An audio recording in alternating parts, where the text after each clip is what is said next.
All right, soft plastic rigging.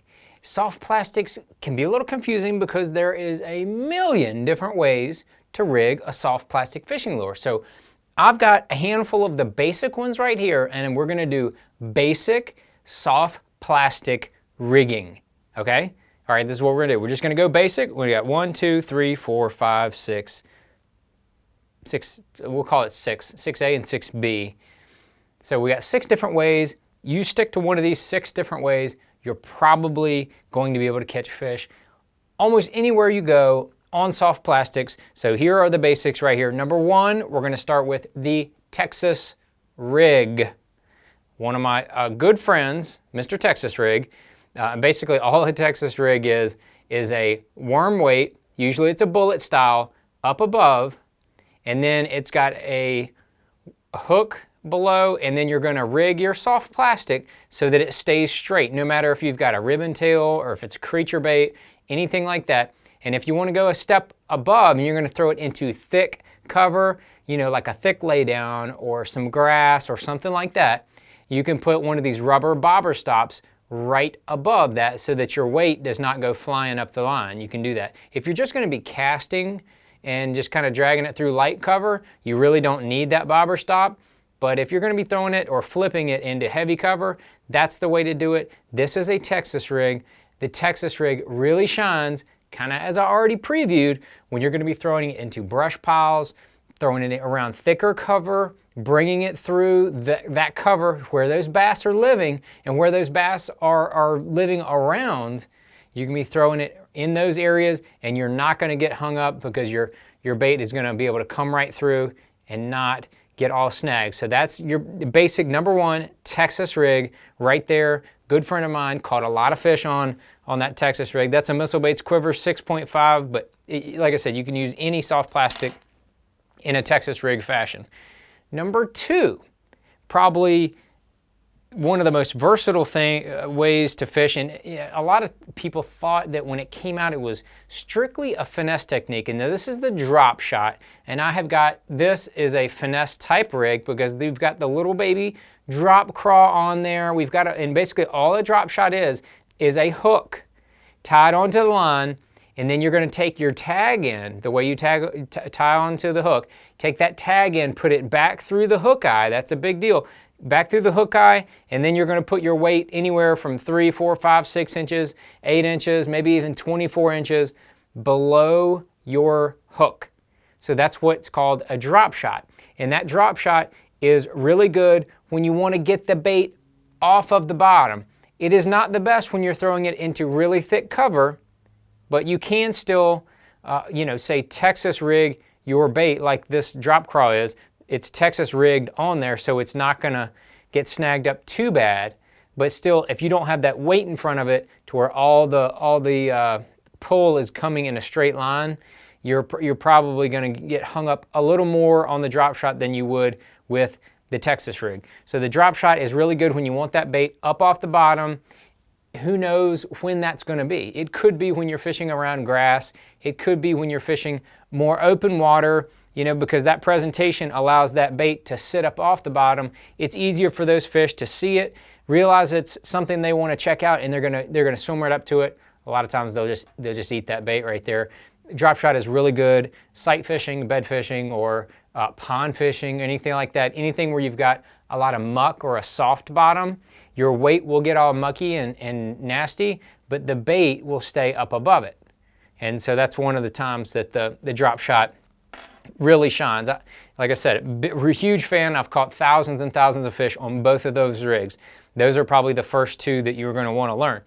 Next, old school, is called the Shaky Head. And Shaky Head is just a round, any type of roundish head, lead head with a fixed hook on the back of it. And this is, again, another Missile Baits Quiver 6.5, but the hook is fixed out of the jig head. That is what they call a shaky head, because when they first started fishing the bait, they would throw it out there, let it sit, go down to the bottom, and then they would just kind of shake their rod real lightly. And when they shook their rod, they weren't moving the bait on each shake. they were shaking it kind of on slack line, and it still works today.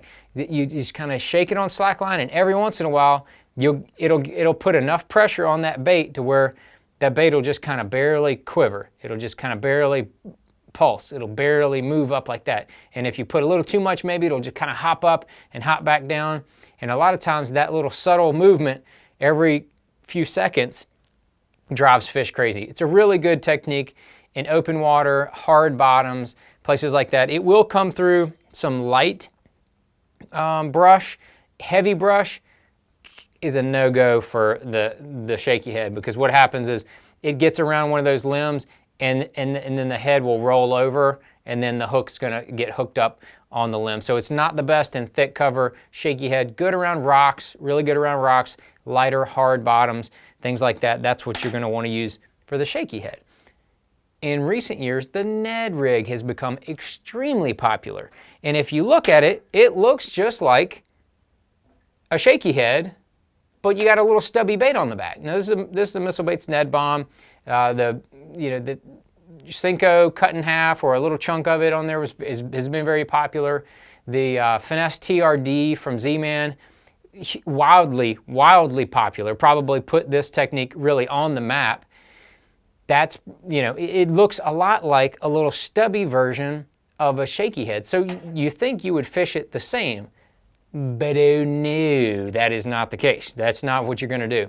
With the Ned Rig, you're gonna throw it out there, and then it's gonna have a pretty light weight. Like the average weight is a 16th ounce, or maybe even an 1/8 ounce. Very rarely in certain situations you'll go heavier than that, but those are kind of the normal weights. Because when you throw that bait out there, you're gonna hold that on tight line and let that bait kind of sail down on semi-tight line, almost pendulum back to you. And what happens is that bait's just gonna kind of glide as it's going down, because it's not a real heavy weight. Remember, it's not gonna go down like that. We're talking 16th ounce weight, even maybe an 1/8 ounce. It's gonna kind of glide down like that as it comes down to the bottom. That is the action that gets those fish to strike. That's what triggers them. So as that bait falls down to the bottom on the Ned Rig, you're gonna follow it with it and watch your line. You look for any jumps or any, your line running off real quick or anything like that. And then when you watch your bait and you see it hit the bottom, boom, then all you're gonna do is you reel down and then just lift up a little bit and then reel up your slack as it just kind of pendulums back to you again. That's really the main way that a Ned Rig has become popular. Now, there are plenty of other ways to fish a Ned Rig. I get it. There's other ways you can do it. You can drag it on the bottom, but you're gonna get snagged a lot if you do that.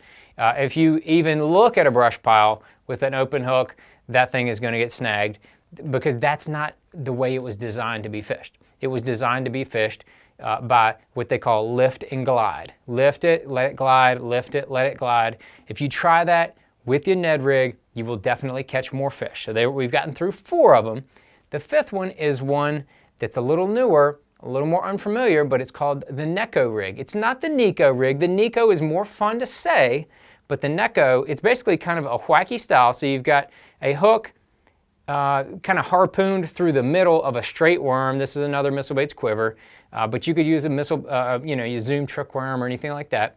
And then it's got a nail weight in the head of it. So the nail weight is going to provide, this is a little Necco weight that Missile Baits makes, and it just kind of slides right into the head. But you can use a nail, literally a finishing nail, or any type of weight to get that bait down to the bottom a little bit quicker. You can use that thing in anywhere from 2 or 3 feet of water all the way down to 30, 35, 40 feet of water. I've caught fish on a Necco Rig in 35 feet of water. I don't catch many fish in 35 feet of water, but the Necco Rig, for some reason, is a really good way to catch fish down there in that really deep water. Drop shot obviously is a good deep water bait, but the Necco Rig is good as well. Now, when you're fishing this, you're gonna throw it out and let it fall to the bottom. And as it's falling, you can even do those light little shakes, like the shaky head. You can do those light little shakes as that bait is falling down. And as it is, that bait, the hook will cause that bait to collapse just a little bit. As it's starting to fall, it'll collapse a little bit, and then you let it fall again, maybe shake it a little bit more, let it fall again, and then once it gets down to the bottom, you can just kind of shake it along, causing that bait to to collapse, fall back down, collapse, fall back down. Not really good around a lot of cover. There's ways that you could rig this a little oddly and differently that you could, fish that thing around cover, but that's the Ecco rig. You can't cover a lot of water, and it's not really good around a lot of cover. So you think that it would be really limited, but it's still something that I keep handy because that Ecco rig, it just drives them nuts. I'm telling you, I don't know what it is about that, but if you can get that thing around fish and not get it hung up, they have a hard time, keeping it out of their mouth. That's all I can say. So that's the Ecco rig. That's number 5. Number 6, 6A and 6B, I would call it. This is what they call the Tokyo rig. Now this is another technique that came out of Japan. Over there they call it the cherry rig. I think is really cool. I know Hank Cherry probably wishes they would still call it the cherry rig just so he could get a little more recognition, but VMC did a good job on this one. I just went ahead and put 2 tungsten sinkers on here. That's the way most of the people in Japan were fishing it, is they put the 2 tungsten sinkers on there so that they would clack together, when you clack together when you're working it, pulling it over cover. But you can just rig any kind of straight worm like a quiver or something like that on there. But there's a lot of hardware on here, and for me, it was a hard time to make myself throw this thing because I thought that there was just too much metal. But man, they eat it. They eat it in clear water, stained water. It doesn't matter. They eat it. But I wanted to show you this because this is kind of a variation of that rig, and this is called the Jika rig. And the only difference in the Jika rig is that the metal leg portion is not as long, and on the Jika rig, that weight is fixed. This is one they make by Gamakatsu, and it's Jika with a G. Jika, I think it's spelled actually with a J from Japan. But anyway, the Jika rig is really slick. And the whole deal with that rig, the Tokyo rig, or the Jika rig, is that the hook that you're putting the bait on is free swinging on a loop. So that hook being free swinging, it doesn't matter if I have 8-pound test I'm tying to this loop, or it could be 50-pound test.